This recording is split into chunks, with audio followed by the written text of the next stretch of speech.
बूढ़ी अम्मा का वफादार बैल। एक गांव का आदमी बैल को जोर जोर से मार रहा था। तभी वहां एक बूढ़ी अम्मा आई और बोली, अरे राजू, पागल हो गया है जो मेरे बैल को इतनी तेज तेज की मार रहा है। तुमसे कितनी बार कहा है अम्मा, अपना बैल अपने घर पर रखा करो। ये मेरे खेत में घुस गया और मेरी सारी फसल खराब कर दी। अरे कौन सी फसल खराब हो गई? मैंने भी देख लिया, सारी फसल सही है। तू तो बस मेरे बैल को मारने का तरीका ढूंढता है। ऐसा कुछ नहीं अम्मा, मैं बिना फालतू में आपके बैल को कुछ नहीं करता, यही मेरे खेत में घुस जाता है। अरे चल रहने दे, कितनी बेरहमी से मेरे बैल को पीट रहा है। अरे चल, तुझसे कितनी बार मना किया है कि इधर मत आया कर। इसके बाद विमला अपने बैल को घर ले आई और बोली, तुझसे कितनी बार कहा है घर पर ही रहा कर। गांव में निकलता है तो लोगों की बुरी नजर पड़ती है मेरे बैल पर। इसके बाद विमला ने उसे चारा दिया। विमला के पति की मौत के बाद विमला ने ही अपने बैल का ध्यान रखा, जिस वजह से बैल भी विमला को बहुत मानता था। एक दिन विमला घर के बाहर बैठी थी, तभी उसने देखा ज्योति बुरी तरह रोती जा रही थी। अरे क्या हो गया, क्यों रो रही है? मेरे घर चोरी हो गई। क्या तुम्हारे घर में चोरी हो गई? पर किसने कर ली? पता नहीं चाची किसने की, पर कुछ दिनों से लगातार गांव में चोरी हो रही है। ये सुनकर विमला भी परेशान हुई। हे भगवान, ये चोरी कौन कर रहा है? पता नहीं इन चोरों को चोरी करके क्या मिल जाता है। इसके बाद विमला घर के अंदर आई। धीरे धीरे समय गुजर रहा था। विमला रोजाना बैल को दोपहर के समय घुमाने ले जाती थी। चल, तुझे घुमाने ले जाती हूँ। आज तो तू घर में रहकर बोर हो गया होगा। तभी उसे फिर राजू मिला और बोला, फिर से लेकर चल दी तुम अपना बैल? अरे तो तेरे खेत में नहीं जाएगा, क्यों चिल्ला रहा है? जब देखो तब चिल्लाता रहता है। अगर मैंने अपने बैल से कहा ना तो तेरी हड्डी पसली तोड़ देगा। ये सुनकर राजू वहाँ से चला गया, क्योंकि विमला सही कह रही थी। वहीं विमला अपने बैल के साथ काफी खुश थी। धीरे धीरे समय गुजर रहा था और एक रात विमला के घर भी चोरी हो गई, जिससे वो काफी दुखी हुई। हे भगवान, मेरे घर पर किसने चोरी कर ली? अब मैं क्या करूं? भगवान, कोई तो पता लगाओ किसने चोरी की। क्या हुआ चाची, आप रो क्यों रही हैं? मेरे घर आज चोरी हो गई और चोर मेरे घर से मेरे कीमती जेवर चुरा कर ले गया। ज्योति, अरे चाची, आपको पता नहीं था गांव में चोरी हो रही है? पता तो था, पर मुझे क्या पता था कि मेरे घर भी हो जाएगी। वहीं दूसरी तरफ बैल ये सब कुछ सुन रहा था। वो घर से चुपचाप चला गया। वहीं विमला जो अपने बैल को देखने आई तो वहाँ बैल नहीं था। अरे मेरा बैल कहाँ गया? हे भगवान, ये मेरे साथ क्या हो रहा है? ये कहकर विमला काफी दुखी हुई। वहीं दूसरी तरफ बैल चोर को ढूंढता हुआ एक जंगल में आ गया। जंगल में आने के बाद उसने देखा एक गुफा में चोर अपना सामान रख रहा था, जिसे देखकर बैल ने अपने मन में कहा, अच्छा, तो चोर यहाँ पर चोरी का सामान रख रहा है। मुझे ये बात अपनी मालकिन को बतानी पड़ेगी। ये कहकर बैल घर आ गया। विमला ने जब बैल को देखा तो कहा, अरे तू कहाँ चला गया था? तभी बैल जोर जोर से चिल्लाने लगा और इशारा करने लगा, जिस पर विमला बहुत हैरान हुई। अरे क्या हुआ? तू इस तरह क्यों कर रहा है? तभी वहाँ राजू आया और बोला, क्या हो गया अम्मा, तेरा बैल इस तरह क्यों कर रहा है? पता नहीं, ये कहीं चलने का इशारा कर रहा है। क्या ऐसी बात है? तो चलो देखते हैं बैल हमें कहाँ ले जा रहा है। इसके बाद राजू और विमला बैल के पीछे पीछे जंगल में आ गए। अरे ये हमें जंगल में लेकर क्यों आया है? ये तो मुझे भी नहीं पता है राजू। अब चलकर देखते हैं ये हमें कहाँ ले जाता है। इसके बाद वो एक गुफा के पास ले आया और जोर जोर से चिल्लाने लगा। इस पर राजू ने कहा, मैं गुफा के अंदर जाकर देखता हूँ। तभी बैल की आवाज सुनकर गुफा के अंदर से एकदम से चोर निकला और भाग गया, जिससे राजू और विमला काफी हैरान हुए। अरे ये तो चोर है। हाँ हाँ, इसका मतलब यहाँ पर चोरी किया हुआ सामान है। इसके बाद राजू गुफा के अंदर गया तो वहाँ पर चोरी किया हुआ सारा सामान रखा था, जिसे देखकर राजू काफी खुश हुआ और बाहर निकलकर बोला, अरे वाह अम्मा, तेरा बैल तो बहुत ही वफादार है। इसने तो चोर को पकड़ लिया और सारे सामान को भी। हाँ हाँ, तू ही मेरे बैल को गलत समझता था। नहीं नहीं अम्मा, ऐसी बात नहीं है। इसके बाद वो लोग चोरी किया हुआ सारा सामान गांव लेकर आ गए, सभी लोगों को दे दिया, जिससे सभी गांव वाले बहुत खुश हुए। अरे वाह अम्मा, हमें नहीं पता था तेरा बैल इतना बड़ा काम कर देगा। आज तो उसने चोरी किया हुआ सारा सामान ही ला कर दे दिया। और क्या, मेरा बैल है ही बहुत होशियार, ये बिल्कुल मेरे बेटे की तरह है। हाँ हाँ अम्मा, तू बिल्कुल सही कह रही है, तेरा बैल तो तेरा बेटा ही है। वहीं अब विमला बहुत ज्यादा खुश थी, क्योंकि आज उसी बैल की वजह से चोरी किया हुआ सारा सामान मिल गया था और अब वो अपने बैल के साथ आराम से रहती थी। सुबह का समय था। बुढ़िया अपने घर के बाहर बैठी अपने बेटे का इंतजार कर रही थी। तभी वहाँ पर उसका बेटा सुरेश आया और बोला, अरे अम्मा, आप यहाँ पर क्यों बैठी हैं? अरे तेरा ही इंतजार कर रही हूँ, रात से गया है और अब लौट कर आया है तू। अरे अम्मा, क्या बताऊं, काम में उलझ गया था, इसी वजह से। ऐसा भी क्या काम है जो तुझे रात रात भर घर से बाहर रहना पड़ता है? मेरी मान तो तू अपने खेतों में ही कुछ फसल करने लग जा। अरे माँ, आप तो ऐसे कह रही हैं जैसे आपको कुछ पता नहीं। मैंने पिछली बार किया तो था, पर कुछ नहीं हुआ। ये सुनकर बुढ़िया भी थोड़ी परेशान हुई। इसके बाद वो लोग घर आ गए। धीरे धीरे समय गुजर रहा था। बुढ़िया को अपने बेटे का यूं बाहर जाना अच्छा नहीं लगता था और एक दिन उसने कहा, बेटा तू सेठ से पैसे उधार ले आ और यहीं पर कोई काम धंधा शुरू कर दे। पर क्यों माँ, आपने तो मना किया है कि उधार नहीं लेना चाहिए। मना किया है, पर अभी जरूरत है तो ले लेना चाहिए, और वैसे भी बाद में दे देंगे। ये सुनकर सुरेश सेठ के पास आया और बोला, सेठ जी, मुझे कुछ पैसे चाहिए। क्या क्या हो गया सुरेश? कुछ नहीं, नया काम शुरू करूंगा, इसीलिए। ठीक है, पैसे तो मैं तुम्हें दे देता हूँ, पर 1 महीने बाद पैसे दे देना।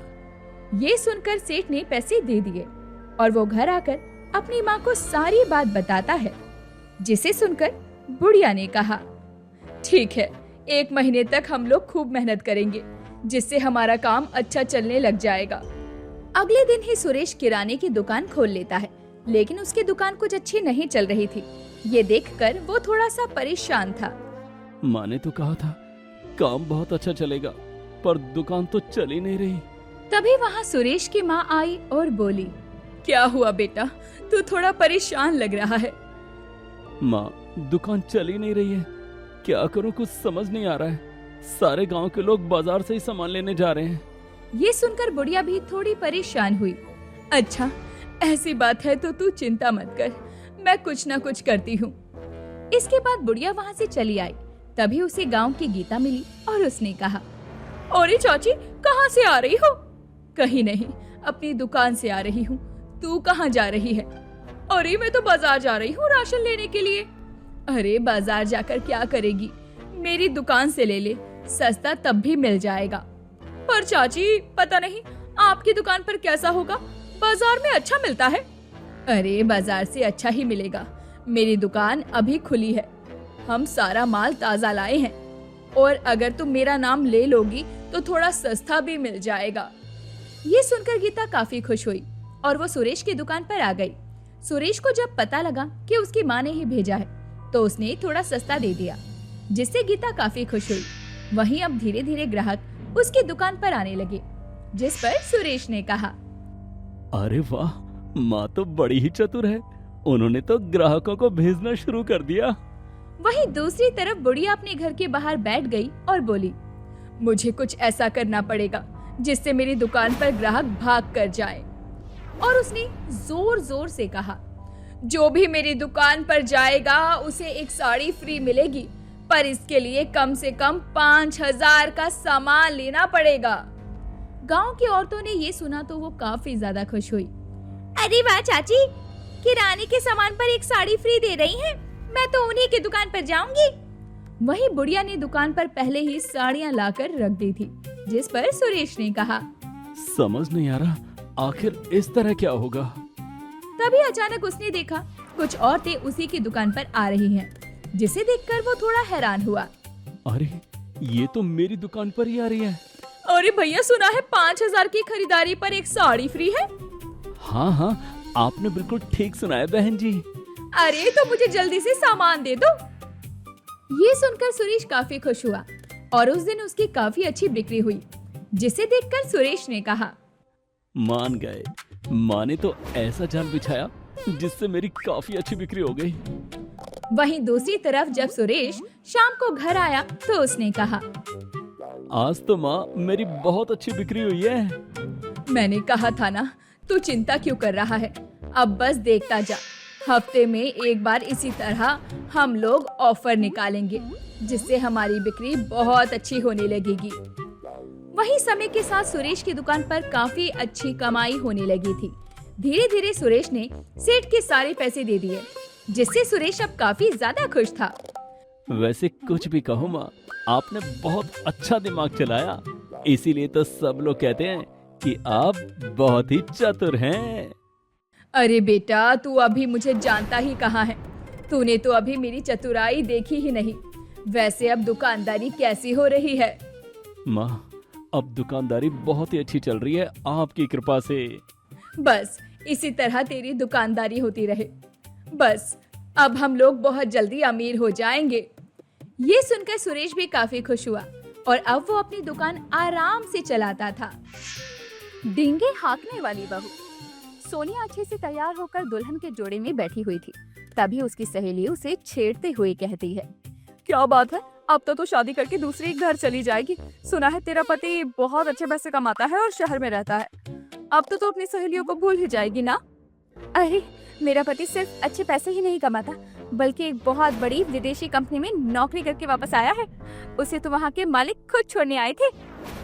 सोनिया की सहेली उसकी ये बात सुनने के बाद अपने मन ही मन में कहती है, मैंने तो बस इसके पति की थोड़ी सी तारीफ कर दी थी और इसने अभी से बड़ी बड़ी फेंकना शुरू कर दिया। क्या करूं आखिर मैं इस लड़की का।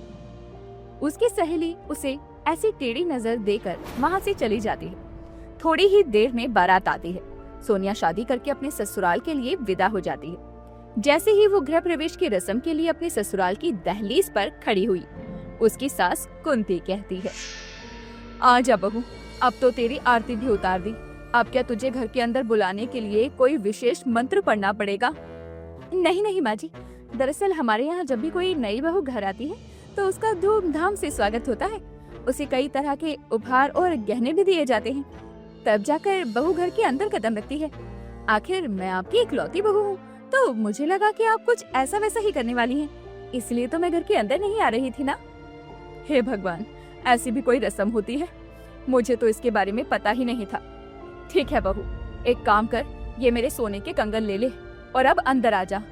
तू इस घर की लक्ष्मी है। तू ऐसे दरवाजे पर खड़ी हुई अच्छी नहीं लगती। लोग देखेंगे तो तरह तरह की बातें बनाएंगे।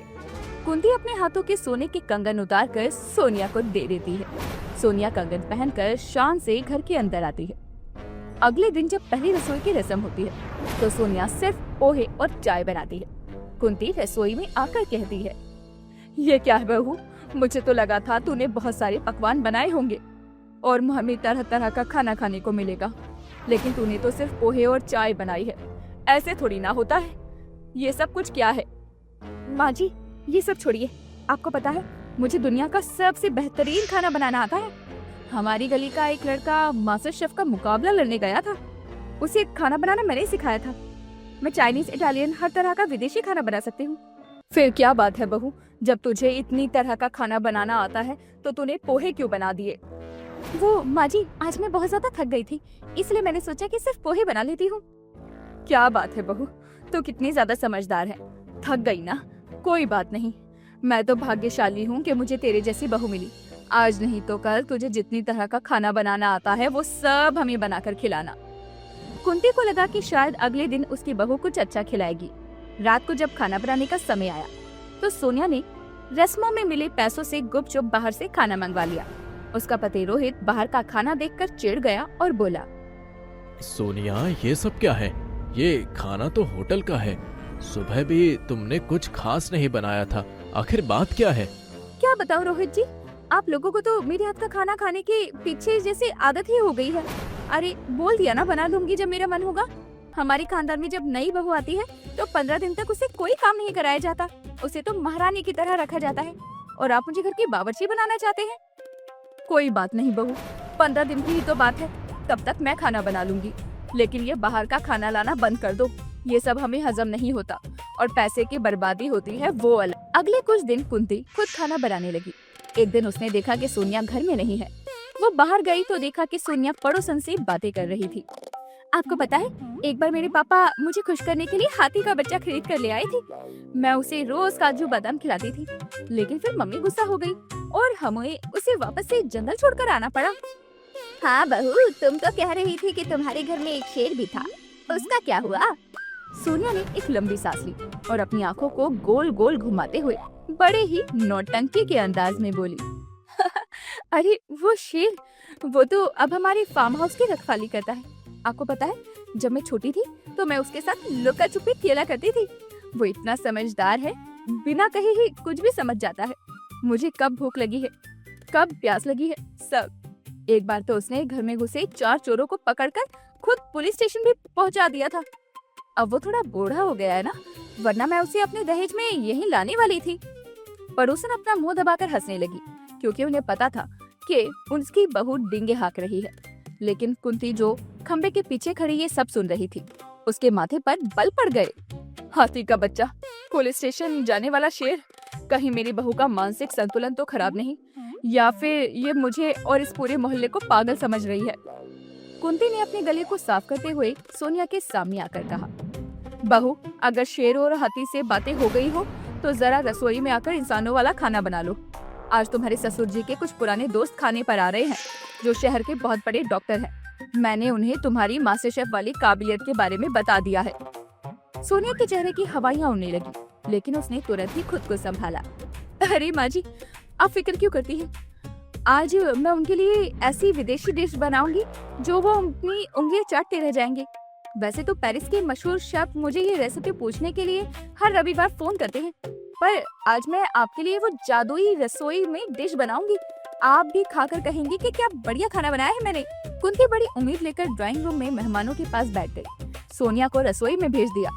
2 घंटे बीत गए। रसोई से बर्तनों के गिरने, जलने की गंध आने लगी, लेकिन पकवान की कोई खुशबू नहीं उठी। जब मेहमानों को भूख सताने लगी तो सोनिया बाहर आई। उसके हाथ में एक बड़ा सा पतीला था, जिसमें सिर्फ सादे खिचड़ी और थोड़े जले हुए पापड़ थे। ससुर जी के दोस्त और रोहित उसे हैरानी से देखने लगे। रोहित ने नाराजगी में पूछा, सोनिया, ये क्या मजाक है? तुमने तो कहा था कि तुम इटालियन और चाइनीज बनाओगी। मेहमानों के सामने ये खिचड़ी क्यों ले आई हो? सोनिया ने बिना पलक झपकाए और बड़े ही आत्मविश्वास के साथ उसे जवाब दिया, अरे रोहित जी, आपको क्या पता? आप इन मेहमानों की सेहत देखिए। मुझे देखते ही सब समझ में आ गया था कि इनका मेटाबॉलिज्म थोड़ा धीरा है, इसीलिए इस उम्र में भी विदेशी खाना इनके सेहत के लिए जहर साबित हो सकता है। ये कोई मामूली खिचड़ी नहीं है, इसमें मैंने हिमालय की चुनिंदा जड़ी बूटियां डाली है, जो मैं अपने साथ मायके से लेकर आई थी। इसे खाने से इंसान की उम्र तुरंत ही 10 साल बढ़ जाती है। बेचारे मेहमान और ससुर जी एक दूसरे का मुंह ताकने लगे। उन्होंने बेमन से खिचड़ी खाई और ये सोचकर जल्दी घर चले गए कि कहीं सोनिया उन्हें अमर होने की कोई और दवाई ना पिला दे। कुछ दिनों बाद घर में कुंती की सहेलियां किटी पार्टी के लिए आई। सोनिया को फिर से अपनी शेखी बगाड़ने का मौका मिला। वो चाय लेकर आई और सबके सामने ही बैठ, आंटी जी, ये चाय पीजिए। इसमें जो किस्सा है वो हमारे बागानों का है। दरअसल हमारे खानदान की अपनी सोने की खदानें हैं, लेकिन हम सादगी पसंद लोग हैं, इसलिए कभी किसी को बताते नहीं। हमारे यहाँ तो सोने की ईंटों से बच्चे घर घर खेलते हैं। सोने की खदान? पर सोनिया, तुम्हारे पिताजी तो सरकारी दफ्तर में मामूली क्लर्क थे ना? मैंने तो यही सुना था। अरे वो तो बस एक पर्दा था। इनकम टैक्स वालों से बचने के लिए पापा को क्लर्क का नाटक करना पड़ा, वरना हमारे घर में तो सोफे के नीचे भी सोने के बिस्किट दबे रहते हैं। कभी कभी तो हम उन्हें तकिया बनाकर सो जाते हैं। इतनी दौलत है हमारे पास। तभी अचानक दरवाजे पर घंटी बजी। सोनिया के पिता रामलाल जी घर पहुंच गए। वो बेचारे फटे हुए झोले में कुछ मुरझाई हुई सब्जियां लेकर आए थे और उनकी साइकिल की चेन भी उतरी हुई थी। कुंती ने मौका पाकर तुरंत पूछा, समधी जी, आइए आइए, सुना है आपकी अपनी सोने की खदानें हैं, जरा हमें भी बताइए। हम तो यहाँ पीतल और तांबे में ही खुश हो रहे हैं। रामलाल जी हक्के बक्के रह गए और अपना सर खुजलाते हुए बोलने लगे। सोनिया ने तुरंत बात पलटी, पापा आप भी ना, मैंने कहा था ना कि बाहर किसी को मत बताना कि हम कितने अमीर हैं। देखिए माँ जी, पापा कितने जमीन से जुड़े इंसान हैं। अरबपति होकर भी फटे थैले में सब्जियां लाते हैं ताकि दुनिया की नजर न लगे। इसे कहते हैं खानदानी रईसी। रोहित अब समझ चुका था कि सोनिया की ये आदत घर की पूरी इज्जत को डुबोकर मानेगी। उसने सोनिया को सबक सिखाने के लिए एक खतरनाक प्लान बनाया। अगले दिन रोहित ने घर आकर बहुत शोर मचाया। माँ, सोनिया खुशखबरी है, नासा से फोन आया है। क्योंकि सोनिया के पास बहुत पैसा है, सोने की खदानें हैं और शेर हाथी पालने की शौकीन है, तो मैंने उसका नाम मंगल ग्रह के पहले मिशन के लिए दिया है। सोनिया के चेहरे का रंग उड़ गया और उसके पसीने छूटने लगे। क्या? मंगल ग्रह? मैं वहाँ अकेले कैसे जाऊंगी? वहाँ तो हवा भी नहीं होती।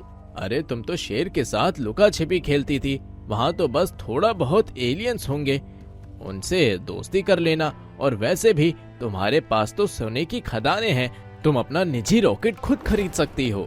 कल सुबह नासा के बड़े वैज्ञानिक तुम्हारा इंटरव्यू लेने घर आ रहे हैं, तैयार रहना। सोनिया पूरी रात सो नहीं सकी। उसे लगा कि अब उसका झूठ उसे अंतरिक्ष पहुंचा देगा। अगले दिन सुबह रोहित के कुछ दोस्त सफेद कोट पहनकर नासा के वैज्ञानिक बनकर घर आए। श्रीमती सोनिया, हमें पता चला है कि आप हाथियों को काजू खिलाती थी। क्या आप बता सकती हैं कि मंगल ग्रह पर हाथियों के लिए कौन सी विटामिन सही रहेगी? और हाँ, हमें आपकी सोने की खदान का नक्शा भी चाहिए ताकि हम रॉकेट के इंजन में ईंधन की जगह सोना भर सके। सोनिया अब बुरी तरह से कांपने लगी। उसे लगा कि अगर उसने अभी भी झूठ बोला तो उसे सच में रॉकेट में बैठा दिया जाएगा। वो फूट फूट कर रोने लगी। मुझे माफ कर दीजिए माँ जी, मुझे मंगल ग्रह नहीं जाना। ना मेरे पास कोई हाथी था, ना शेर, और ना ही कोई सोने की खदानें। मेरे पापा ईमानदार और गरीब क्लर्क है। मैं तो बस अपनी सहेलियों के सामने खुद को बड़ा दिखाने के लिए झूठ बोलती थी और फिर ये मेरी गंदी आदत बन गई। रोहित और उसके दोस्त जोर जोर से हंसने लगे। बहू, इंसान को बड़ी बड़ी बातों से नहीं बल्कि अपनी सच्चाई और सादगी से बड़ा बनना चाहिए। हमें तेरी कोई खदान नहीं चाहिए, हमें बस ऐसी बहू चाहिए जो कि सच बोले। और सुन, ये सोने के कंगन जो मैंने तुझे दिए थे वो भी असली नहीं थे, वो भी पीतल के थे। मैंने भी बस तेरे सामने थोड़ी डींगे हाँक दी थी ताकि तू घर के अंदर आ जाए। सोनिया हैरान रह गई। उसे अपनी गलती का एहसास हुआ, वो भी हंस पड़ी। उस दिन के बाद सोनिया ने डींगे हाँकना छोड़ दिया। हालांकि कभी कभी उसकी पुरानी आदत जाग जाती, पर अब वो सिर्फ मजेदार कहानियां तक ही सीमित रहती। घर में अब झूठ की दीवारें नहीं बल्कि सच का उजाला था।